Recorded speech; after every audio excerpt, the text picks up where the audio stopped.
Alrighty, thanks for joining me. So today, it's kind of a hot topic, controversial subject, but it's baby boomers and narcissism. And I want to ask the question, why are so many baby boomers narcissists? And I'm not trying to boomer bash here, or blame anyone. I have great admiration for the baby boomers, and I feel lucky that I am reaping the fruits of their labor, because the baby boomers have transformed the world and society and culture in unimaginable ways. And a lot of my close friends that I can actually have normal conversations with and reason with and enjoy spending time together are baby boomers. So I'm not trying to blame anyone here. What I want to do is I want to draw some parallels to changes in society and metrics within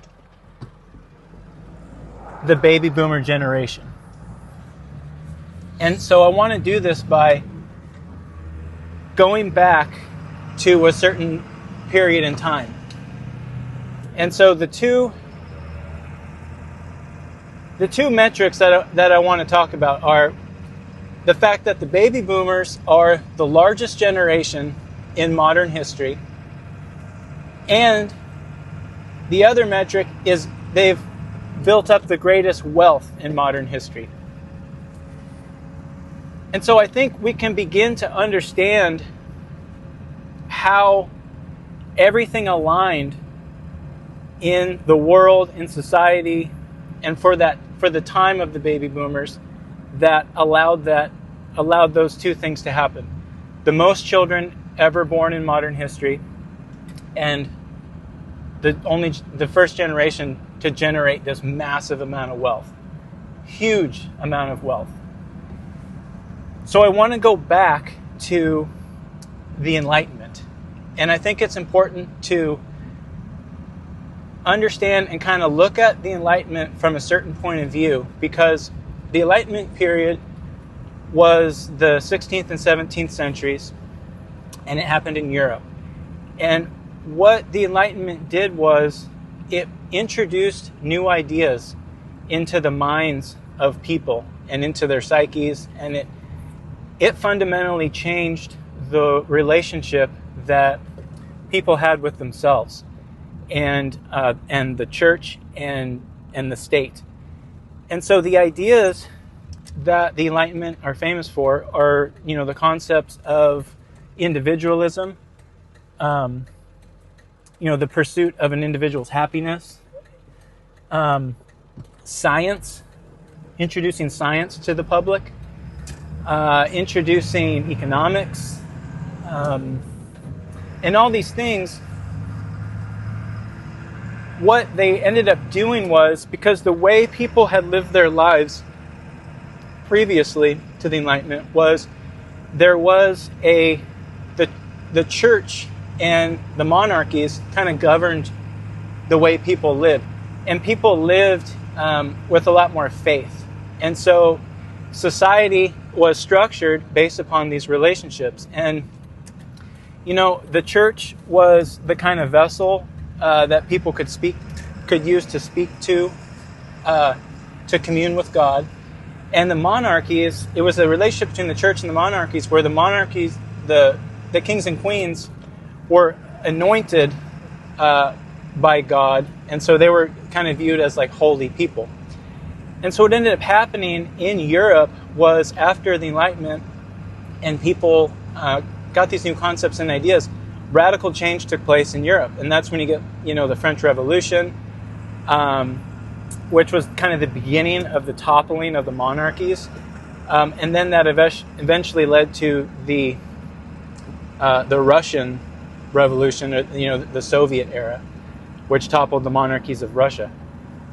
So what ended up happening in the West and America is, you have the concept of the state and the individual, and then you kind of get like the birth of the American dream and this concept of rugged individualism, where when you think of early times in America, it's the pioneers, it's people conquering the land and fighting the natives and building this new idea. And America really embodied this great experiment. It was this new idea and this new way of life.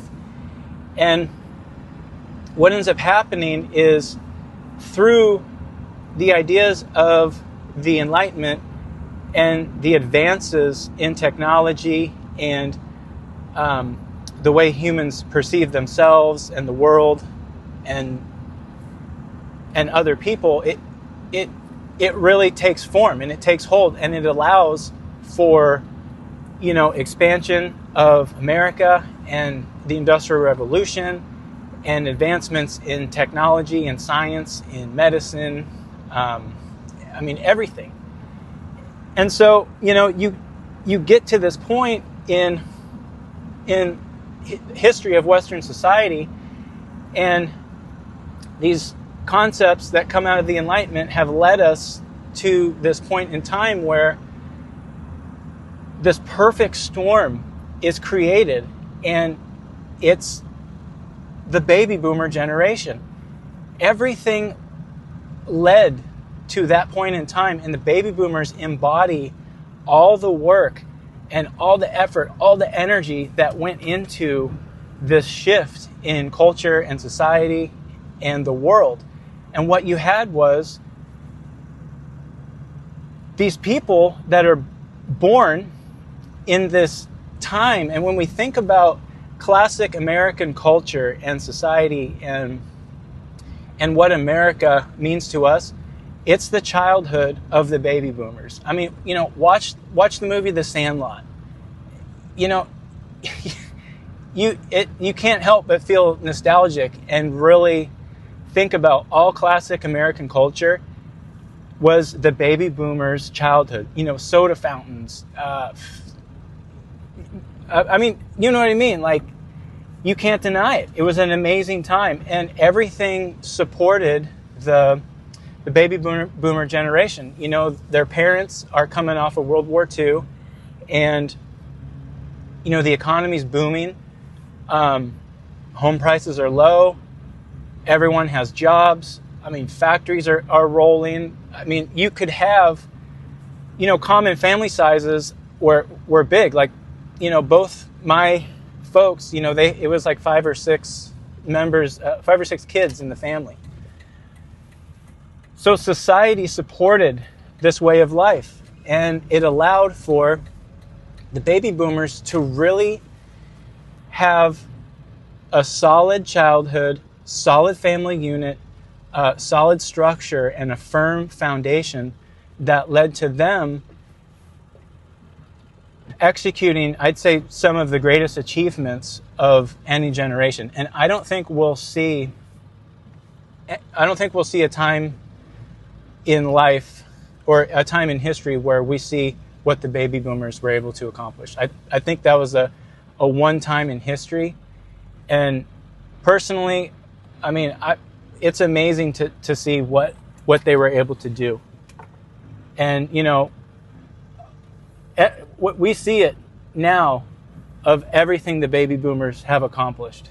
And I think it's amazing. But what we see is the baby boomers fully embracing the concept of money over God and spirituality. That was the big change for people with the Enlightenment, and from then on was, before people sought to have a relationship with God, and that's how they lived their lives, and that was what they were striving for. But after the introduction of economics and science and these different modes of thought, people associated money to being God. So then the sole purpose was getting as much money as possible, and that will put you closer to God. And so the baby boomers fully encompass that idea. And the metric is, it's the wealth creation. The estimate, 16 trillion, 20 trillion, I don't even know the dollar amount. But the baby boomers were able to generate and create this massive amount of wealth that now is rippling throughout society. And because of that wealth creation, now what we're experiencing economically, we're seeing the fallout from it. But what's interesting to think about, and in relation to baby boomers and narcissism, is that currently we are in the post-baby boomer era. So all the baby boomers are retiring, they're leaving the job force, and we're soon going to be witnessing the first kind of baby boomers passing away. The older ones, the ones in their 80s. And what's going to happen is society's going to change. There's going to be a massive void when this starts happening. But what we're seeing in society is this post baby boomer era it's the fallout from that generation and what they pursued and what they created, within the culture and within, socially, and everything that they embodied and worked for. Now, being a millennial, the Gen Xers, Gen Z, we're now living in a time when we're witnessing the fallout. So, narcissism in society is an epidemic, yes, but we're grappling with larger epidemics. I mean, the drug epidemic, health, people's, lifestyle onset health problems are the number one cause of death in the West. Mental crises, economic crisis. Every baby boomer I talk to is like, because ultimately, housing is the hot topic, because everyone is screwed out of the housing market right now.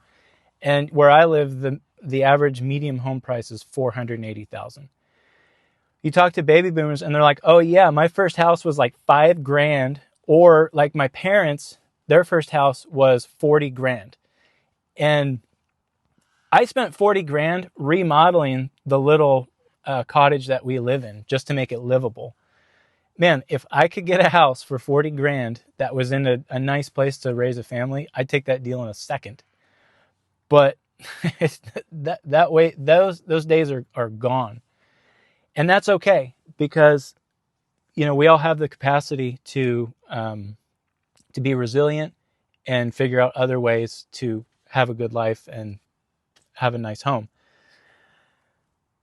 But it's important to consider and look at, why are these problems in society occurring? What has led us here? And from my own analysis, just thinking about it, I think when people started distancing themselves from a spiritual path and, morality based upon spirituality, that's when I think that was the beginning.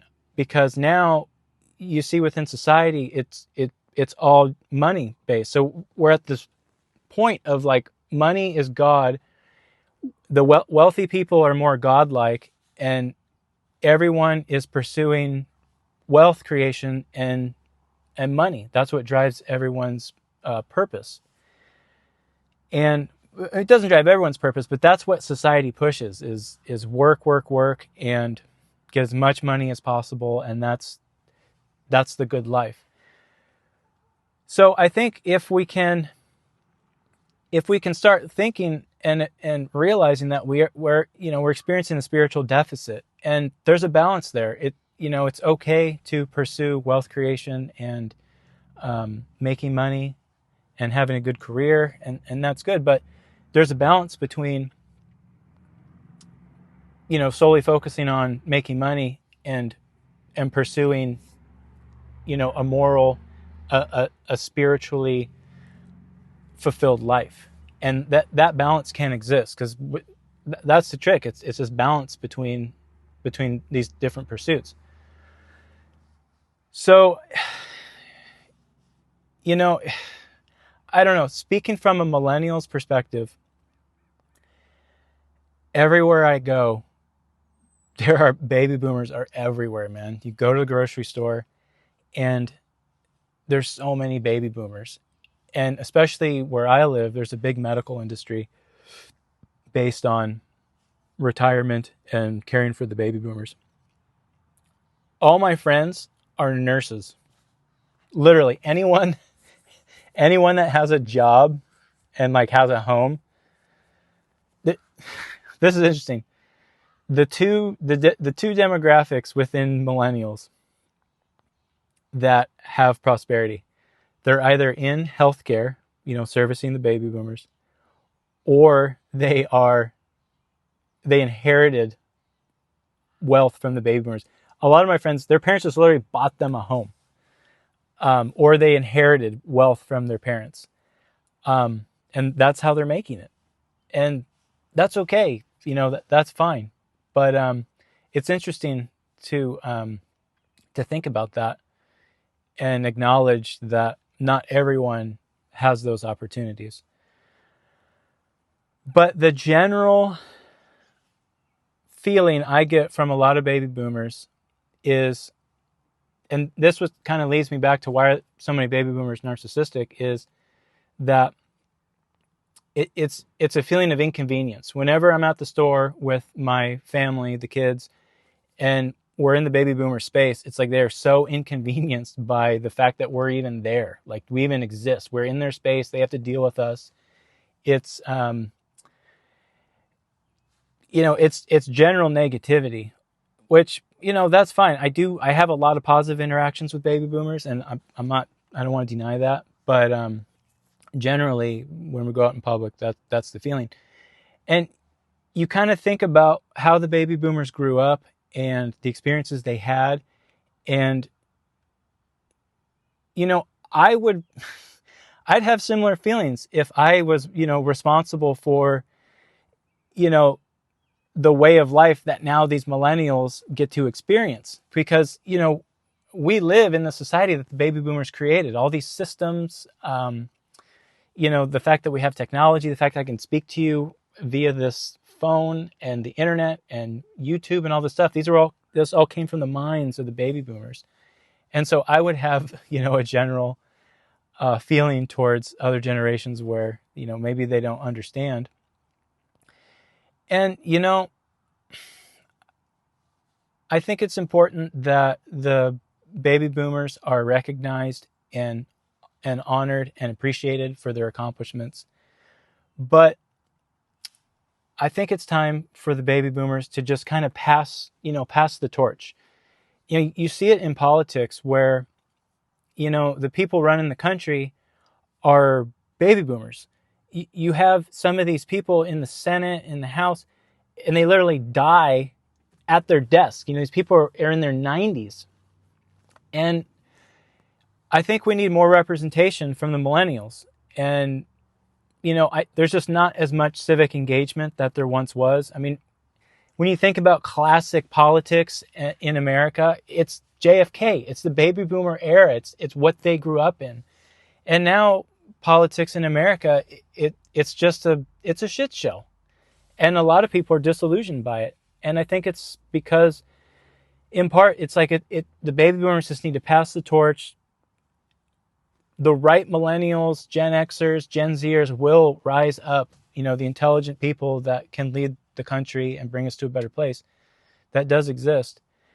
And I would like to see more of that. But who knows, I think over the next 20 years, as the baby boomers begin to pass away, that society is going to radically change. And what's interesting that's happening right now, you may not be aware of this, but just as in the Enlightenment period, when you had the church and the monarchies dominating society and people convening with those institutions, and then it changing to money as being the main vessel that people were focused on and base morality in their lives around.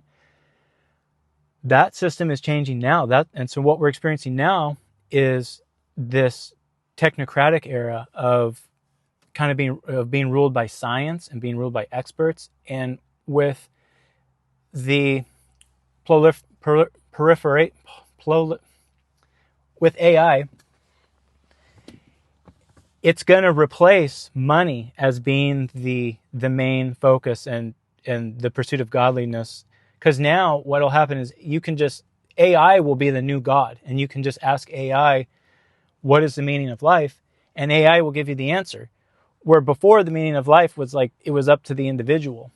For that period, before the meaning of life, the church and the monarchies told you what it was, but then we get the individualism, and it's up to the individual to choose what the meaning of life is. Soon, like when my kids are adults, you can just convene with an AI God and they'll give you answers. And so that's shifting, and especially with the creation of the digital currencies and all these data centers, it's more than just Chat GPT making a video for you or a piece of art or a logo or answering some questions. Like, there's a lot more at play here. So definitely be on the lookout for that.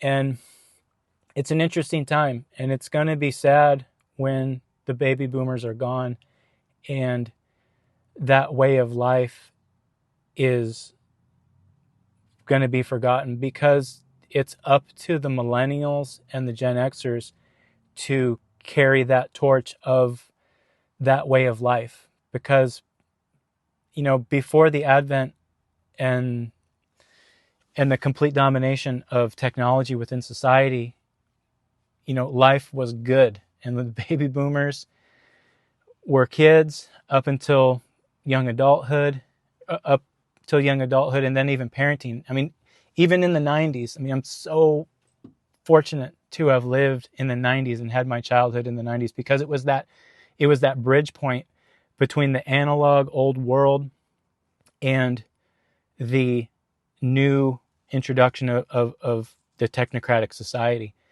And so I think it's important for millennials to foster relationships with the baby boomers, because they're a wealth of knowledge. I love meeting baby boomers and talking to them about their careers and what they've done. I always ask them, what have you done? And it's amazing to hear their stories.